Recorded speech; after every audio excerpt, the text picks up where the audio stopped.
as civil war was continuing and fighting raging in Phnom Penh, the capital city of Cambodia, in 1997, I was there at my embassy early in the morning, and 2 phone calls came to me.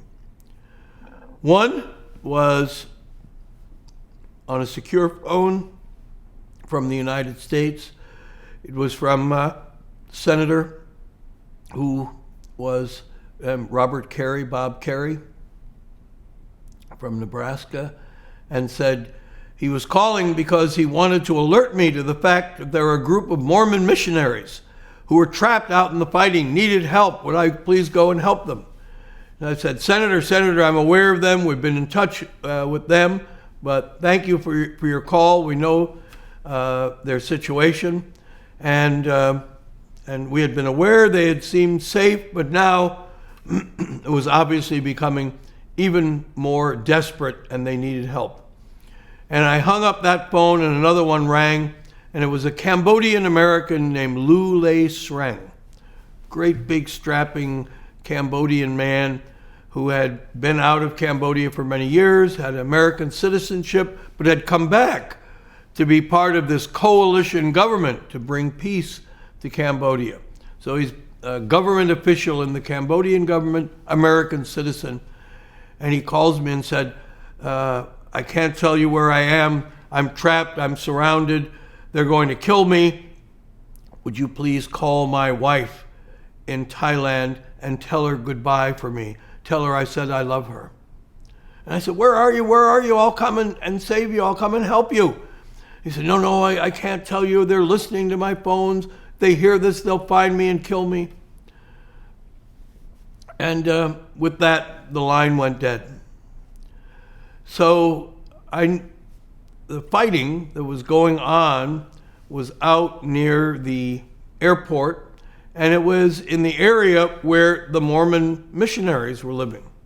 So I went out, I found my Cambodian driver. I said, get our car out, put the American flag up, put my ambassadorial flag on it.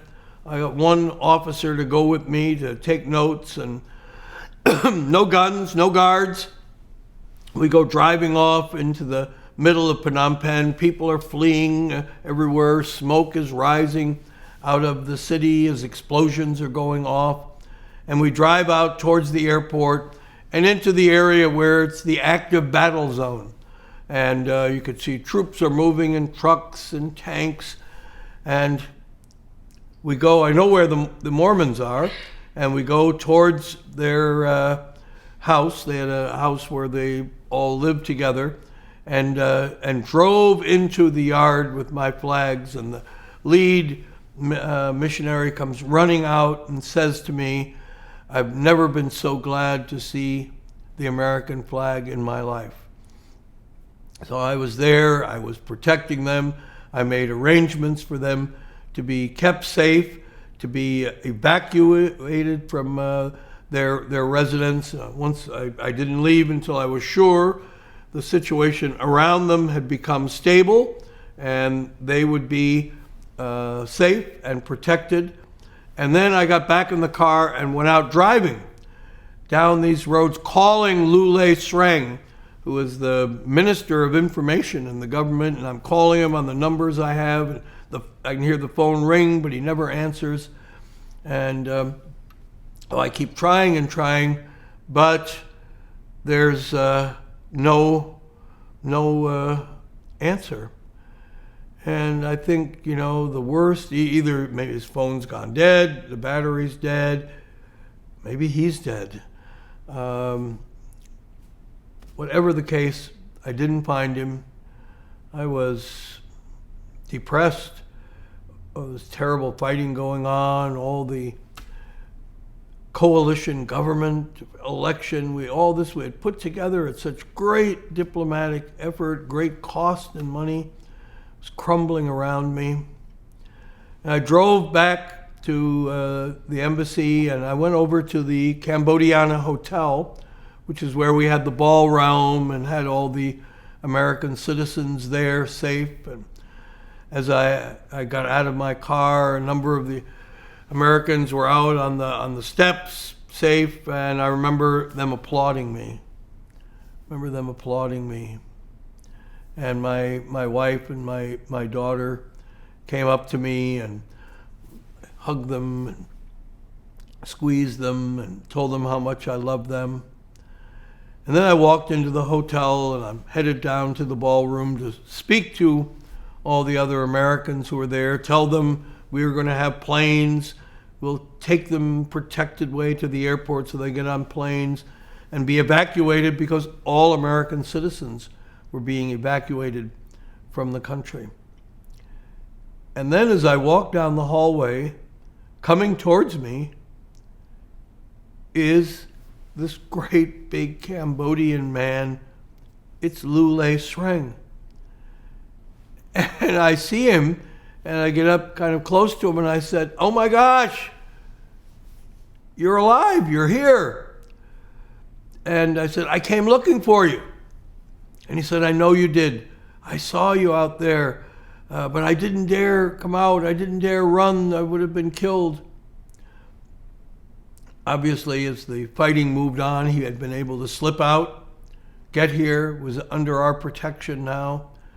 And then he did something so unusual, so un-Cambodian, so un-Southeast Asian. And he just takes a step forward and throws his arms around me, and he hugs me, and he said, "Now I know what it means to be an American." I'll never forget that hug. Never forget that moment. A few weeks later, an emissary from the Mormon church in Utah flew to Cambodia, came to the embassy, asked to see me. So I welcomed the gentleman into my office and sat there, and we were talking about the situation and talking about the status of his missionaries who were still there, had been kept safe and were able to stay. Everybody had their choice to leave or stay. Almost everyone else left. They stayed. And I wasn't really clear why this man was here, but I assured him I was still looking out for the Mormon missionaries and would do everything I could to protect them as I had before. And he said, "Mr. Ambassador, I've come all this way to thank you. The Mormon Church has sent me to come here and thank you for what you did on that day, and that to go into that dangerous situation to protect our missionaries." And I said, "Well, you know, that's my duty as American ambassador. I'm responsible for the lives and the welfare of all the American citizens." And I said, "I was just doing my job." And he said, "Mr. Ambassador, I'm here because we consider you a hero." And I was taken aback that the Mormon Church had sent a senior representative to come halfway around the world to thank me for what I did to protect their missionaries.